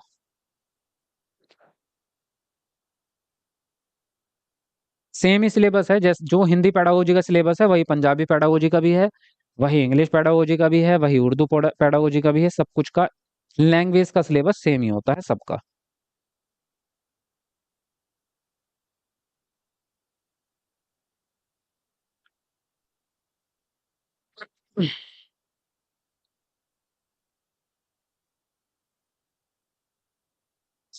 देखो, सामाजिक रचनात्मक कक्षा में अधिगम किस प्रकार से चलेगा? देखो, निष्क्रिय अधिगम तो कभी नहीं होता है ना।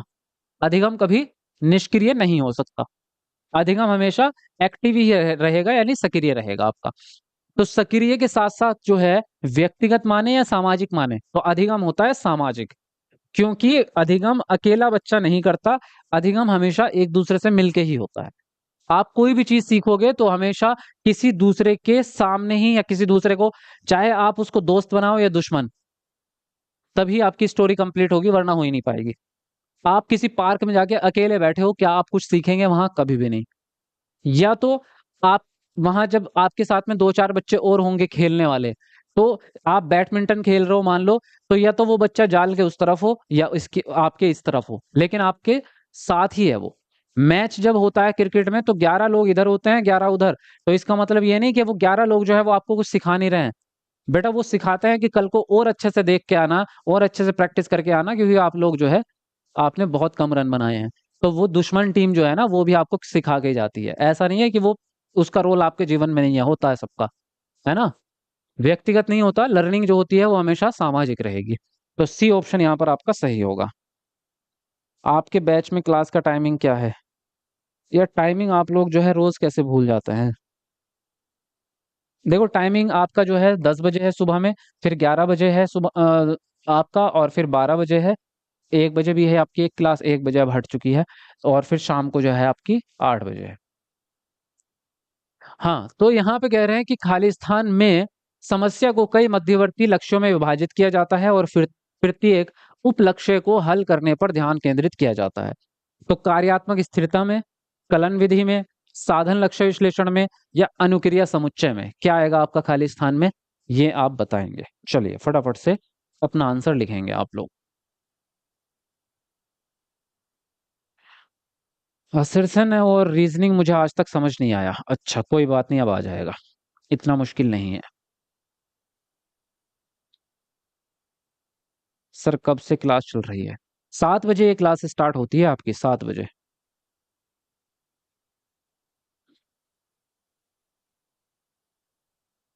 चलो लिखो जल्दी जल्दी अपना अपना आंसर। चलो, 800 लाइक हमारे होने वाले हैं भाई, 2-3 लाइक बच रहे हैं केवल 800 लाइक होने में। तो जरा 2-3 बच्चे कमेंट को नीचे करो, कट करो, और 800 लाइक पूरे करके आ जाओ जरा फटाफट से एक बार। मजा आ जाएगा, थोड़ा सा मोटिवेशन मिलेगा।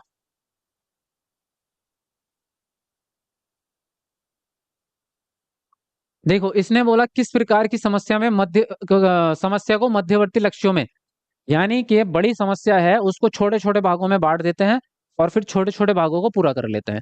जैसे आपकी क्लास में, आपकी किताब में जो है इतना बड़ा सिलेबस है, तो आप क्या करते हैं, उस सिलेबस को बांट देते हैं, आप डिवाइड कर देंगे डे वाइज, है ना, कि उसको 10 दिन में हम सॉल्व करेंगे। जैसे फॉर एग्जाम्पल, आपका एक सीरियल होता है ना, नाटक, तो ड्रामा वो बहुत लंबा होता है, 15-20 घंटे का होता है। तो 15-20 घंटे का अगर एक साथ बैठ गए देखने, तो देख नहीं पाएंगे। इसलिए उसको एपिसोड्स में बांट दिया जाता है, फिर एक एक एपिसोड को रिलीज करते हैं। तो वो जो कहानी है उसको हम कहते हैं साधन लक्ष्य विश्लेषण। क्या कहते हैं इसको? साध्य लक्ष्य विश्लेषण कहते हैं इस प्रक्रिया को, जिसमें समस्या को छोटे छोटे भागों में बांट देते हैं। कार्यात्मक स्थिरता निगेटिव चीज है, इसमें क्या हो जाता है कि फंक्शनिंग को रोक दिया जाता है, यानी क्रिया को रोक दिया जाता है। कलन विधि है स्टेप बाय स्टेप चरण में चलने वाली विधि, यानी एक एक करके चीजों को स्टेप बाय स्टेप आगे बढ़ते हैं। और अनुक्रिया समुच्चय भी सेम चीज है, जैसा कार्यात्मक स्थिरता में रुक जाते हैं, उसी प्रकार से अनुक्रिया समुच्चय में क्या होता है कि आप एक ही तरीके पर अटके रहते हैं, आप नया तरीका ट्राई करने की कोशिश नहीं करते। तो यहां पर सी ऑप्शन आपका सही हो जाता है। चलो आगे बढ़ेंगे। अभिकथन ए है आपका, शिक्षकों को बच्चों की मानसिक स्थिति व संवेगात्मक जरूरतों की उपेक्षा करनी चाहिए। और तर्क है, अकादमिक अधिगम बच्चे के संवेगात्मक स्वास्थ्य से प्रभावित नहीं होता है। तो ए और आर के हिसाब से बताओ कौन सा ऑप्शन यहाँ पर सही होगा। चलो जल्दी जल्दी लिखो अपना अपना आंसर।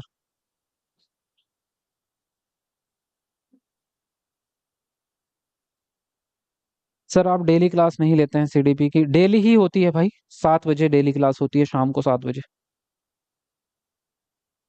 सर अभी हम लाइव क्लास में जुड़े हैं युवराज। चलिए स्वागत है आपका। डीएसएसबी टीजीटी की वैकेंसी कब आएगी? भाई डीएसएसबी टीजीटी का अभी कोई परफेक्ट टाइम नहीं है मेरे पास, अभी किसी के पास भी नहीं है, तो अभी बता नहीं सकते कब आएगी। सुनने में तो यही है कि 2025 के अंदर अंदर आ जाएगी, लेकिन अभी ऐसा कुछ एग्जैक्ट पता नहीं कि किस टाइम पे आएगी, ऐसा कोई अभी खबर नहीं है। शिक्षकों को बच्चों की मानसिक स्थिति व संवेगात्मक जरूरतों की उपेक्षा करनी चाहिए। उपेक्षा का मतलब होता है गलत बात। उपेक्षा मतलब निंदा करना, बेइज्जती करना, किसी की कमियां निकालना, वो उपेक्षा होता है। ये देखो इसके तो बाल भी खराब हैं, है ना, ये देखो इसकी पैंट कितनी गीली हो रही है। तो इस तरह की बच्चों के अंदर कमियां निकालना, वो क्या हो जाएगा फिर, बच्चा तो आपका शर्मिंदा हो जाएगा, डर जाएगा, उसको हीन भावना महसूस होगी, तो ये गलत है। अकेडमिक अधिगम बच्चे के संवेगात्मक स्वास्थ्य से प्रभावित नहीं होता, होता है। अगर बच्चा इमोशनली स्वस्थ नहीं है तो उसका अधिगम अच्छा नहीं होगा। तो दोनों ही बातें आपकी गलत हैं। आंसर राइट होगा डी ऑप्शन। ठीक है, चलो आगे बढ़ते हैं। अधिगम को कैसे सुसाधित करना चाहिए? अर्थपूर्ण खोज द्वारा, या फिर विद्यार्थियों में प्रतिस्पर्धा को बढ़ावा देकर, या भौतिक पुरस्कार देकर, या नकारात्मक पुनर्बलन देकर? तो बताइए कौन सा ऑप्शन यहाँ पर सही होगा। लिखो अपना आंसर।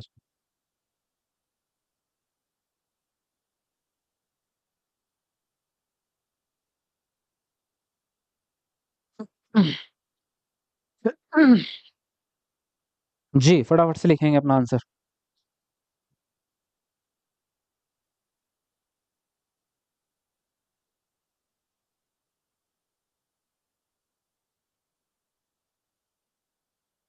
उर्दू की क्लास कब होगी? उर्दू की अभी नहीं हो पाएगी, मैंने आपसे कहा था कि उर्दू की क्लास जो है हम थोड़ा रुक के करेंगे लास्ट में। चलो लिखो जल्दी जल्दी। A for Apple. अच्छा, ए आ रहा है ज्यादातर।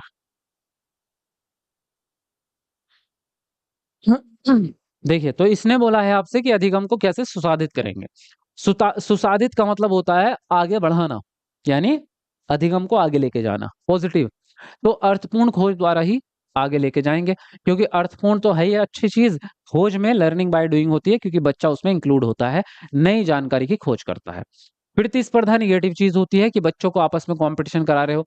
पुरस्कार, पुनर्बलन, सजा, दंड, ये सारे क्या हैं? ये बाह्य विप्रेरणाएं हैं जो बाहर से दी जाती है। और बाह्य विप्रेरणा क्या होती है? गलत होती है। तो यहाँ पर फर्स्ट ऑप्शन आपका सही हो जाएगा। ठीक है, चलो आगे बढ़ेंगे। हाँ, स्वयं के ज्ञाता होने के बारे में जागरूकता और समझ की प्रक्रिया में क्या शामिल है आपका? अधिसंज्ञान, समायोजन, समावेशन, या अनुबंधन? तो क्या आंसर राइट होगा आपको बताइए। ये हम पढ़ चुके हैं, है ना, पढ़ तो सभी चीज चुके हैं। गारंटी बैच में सीडीपी क्लास की टाइमिंग क्या होगी? अभी तक तो आपकी जो क्लास चल रही थी वो थी आपकी सुबह में 10 बजे, लेकिन अब सुबह में 10 बजे मैथ की क्लास हमने रखी है, तो इसकी टाइमिंग अभी मैं फिक्स करूंगा। तो आपको कल परसों पता चल जाएगा, क्योंकि कल तो छुट्टी है वैसे, है ना, कल ट्यूसडे है। तो परसों आपको, कल शाम को ही बता दूंगा, परसों से आपकी क्लास ज्वाइन कर लेना आप।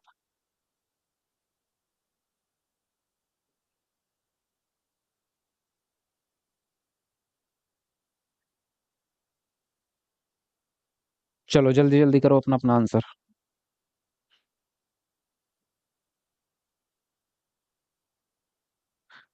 हाँ, स्वयं के ज्ञाता होने के बारे में जागरूकता व समझ की प्रक्रिया में क्या शामिल है आपका?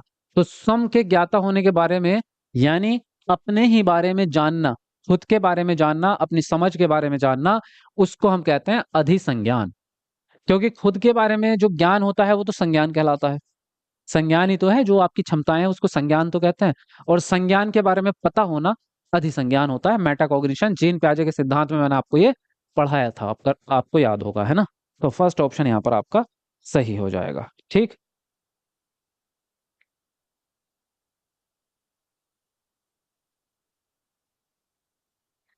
सर जी आपके पास भी आई है नोटिफिकेशन सीटेट का जुलाई में नहीं होने वाला एग्जाम? नहीं भाई, मेरे पास तो नहीं आई नोटिफिकेशन। मैं आपको थोड़ी देर पहले यही बता रहा था कि अभी जो भी इंसान बता रहा है वो सिर्फ क्या बता रहा है, अपने अंदाजे के हिसाब से बता रहा है। अभी नोटिफिकेशन कोई पर्सनल थोड़ा आएगी, नोटिफिकेशन कोई पर्सनल थोड़ा आएगी, नोटिफिकेशन तो ऑफिशियल वेबसाइट पर आएगी। आप लोग खुद ही देख लेना, मैं क्या बताऊंगा आपको। अगर सीटेट जो है साल में एक ही बार होना होगा तो वो ऑफिशियल नोटिफिकेशन आपको देगा। मैं आपको बता रहा हूं क्योंकि 2023 में भी दी थी उसने नोटिफिकेशन। जब ऑनलाइन एग्जाम हुआ था एक बार, तो उसने पहले ही आपको ऑफिशियल ऑफिशियल वेबसाइट पे लिख करके भेज दिया था, सीबीएसई की वेबसाइट जो होती है आपकी, ctt.nic.in वाली। तो उस पे उसने भेजा था कि हम एक ही बार कराएंगे, क्योंकि ऑनलाइन था एग्जाम इसलिए एक बार हुआ था। तो अभी उसने ऐसा कुछ लिख के नहीं दिया है, तो अभी नहीं मान सकते हम ये बात, ठीक है। जब तक ऑफिशियल वेबसाइट पे ना आए तब तक हम नहीं मान सकते। केवीएस की रीजनिंग की क्लास, भाई केवीएस की रीजनिंग की क्लास करा देंगे आपको, अभी से क्यों चिंता कर रहे हो, वो तो छोटा सिलेबस है। सचिन सर ने बताया है, हाँ तो ठीक है, बताया है, मैं मना थोड़ी कर रहा हूँ। अभी तो थोड़ी देर पहले डिस्कस हुआ है सारी बातें। देखो जितने भी टीचर्स बता रहे हैं वो अपने अपने एक्सपीरियंस के बेस पे बता रहे हैं, बाकी ऑफिशियली किसी के पास अभी खबर नहीं है। और ऐसा नहीं है कि पहली बार लेट हुआ है सीटेट, सीटेट तो कई बार लेट हुआ है। तो अभी मैं किसी के बारे में ये नहीं कह सकता कि कोई झूठ बोल रहा है, सच बोल रहा है, क्या कह रहा है। अभी सिर्फ प्रिडिक्ट कर रहे हैं लोग, सिर्फ अंदाजा लगा रहे हैं। अभी किसी के पास भी पक्की खबर नहीं है। और अगर आप लोग कहेंगे तो मैं जा करके भाई पता करके एक बार कोशिश करता हूँ कि मैं खुद ही पता कर लूँ, है ना।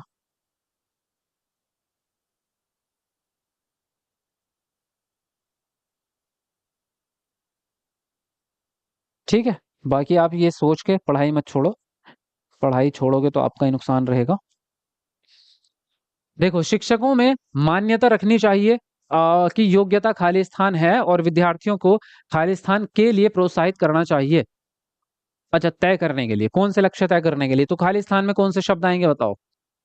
चलिए बताएंगे कौन सा ऑप्शन यहाँ पर राइट होगा आपका, जल्दी से लिखेंगे।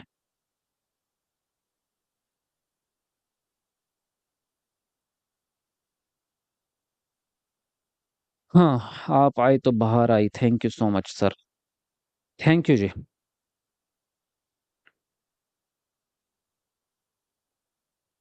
चलो 1000 लाइक तो पूरे करवा दो जरा जल्दी जल्दी।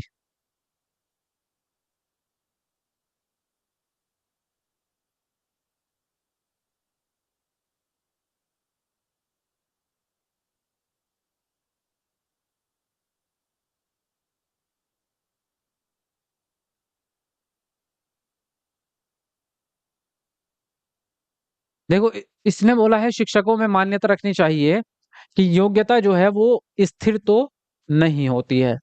क्योंकि अगर योग्यता स्थिर होगी तो फिर आप पढ़ा क्यों रहे हो, फिर तो टीचर का काम खत्म हो गया। अगर योग्यता फिक्स ही रहनी है, योग्यता बढ़ेगी नहीं, तो फिर कोशिश क्यों कर रहे हो पढ़ाने की।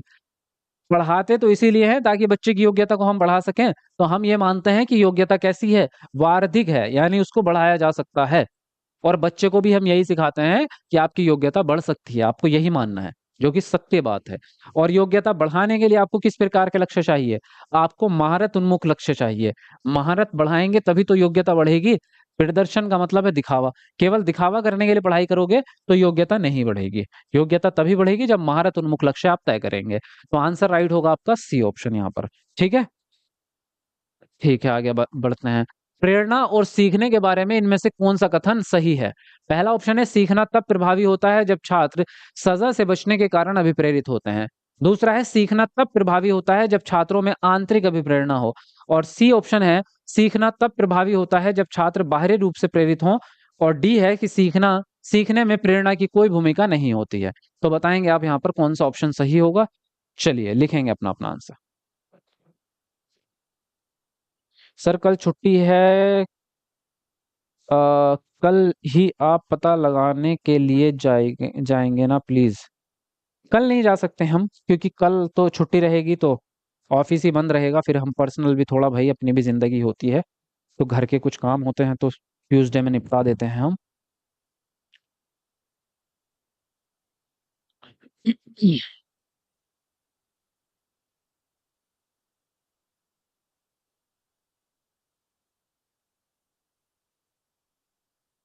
हाँ, प्रेरणा और सीखना बताओ।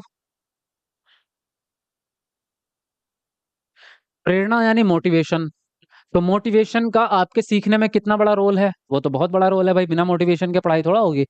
सीखना तब प्रभावी होता है जब छात्र सजा से बचने के कारण, सजा जो है वो बाह्य प्रेरणा है। कैसी है? बाह्य, यानी बाहर वाली। तो बाहर वाली नहीं चाहिए, घर वाली चाहिए हमें। घर वाली यानी अंदर वाली, यानी कि आंतरिक। कैसी प्रेरणा चाहिए आपको? आंतरिक चाहिए। क्योंकि बाहर वाली थोड़ी देर के लिए साथ देगी, पूरी जिंदगी साथ नहीं देगी, है ना? तो हमें चाहिए जो पूरी जिंदगी साथ दे, तो हमें आंतरिक चाहिए। सीखना तब प्रभावी होता है जब छात्रों में आंतरिक अभिप्रेरणा हो, ठीक है? सेकंड ऑप्शन राइट होगा। बाहरी वाला काम नहीं चलेगा। और कह रहे कि प्रेरणा की भूमिका ही नहीं है, तो ऐसा गलत है। राजा बिना रानी के अधूरा ही रहता है ना? तो रानी भी चाहिए, राजा भी चाहिए। तो ये बात तो गलत है कि जरूरत है ही नहीं। तो सेकंड ऑप्शन आपका यहाँ पर राइट होगा। ठीक, चलिए आगे बढ़ेंगे अगले प्रश्न पर। अभिकथन ए है, अधिगम और विकास एक दूसरे से जुड़े हुए हैं, और कारण है अधिगम विकास के लिए नई परिस्थितियों का निर्माण करता है। तो बताइए कौन सा ऑप्शन सही होगा? चलो फटाफट लिखेंगे अपना आंसर।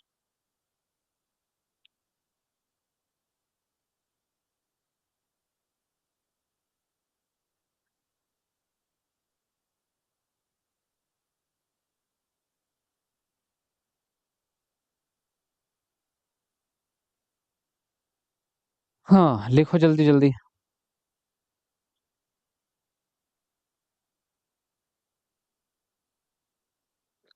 चलो 900 लाइक होने वाले हैं भाई हमारे, 2-3 लाइक बच रहे हैं 900 लाइक होने में। तो जरा जल्दी से एक बार कमेंट को नीचे करके लाइक कर दो फटाफट, जिसने नहीं किया। अधिगम और विकास एक दूसरे से जुड़े हुए हैं, ये बात तो आपकी 100% राइट है। जैसे जैसे आपका अधिगम बढ़ता है, वैसे वैसे आपका विकास भी बढ़ता है। और जैसे आपका विकास बढ़ता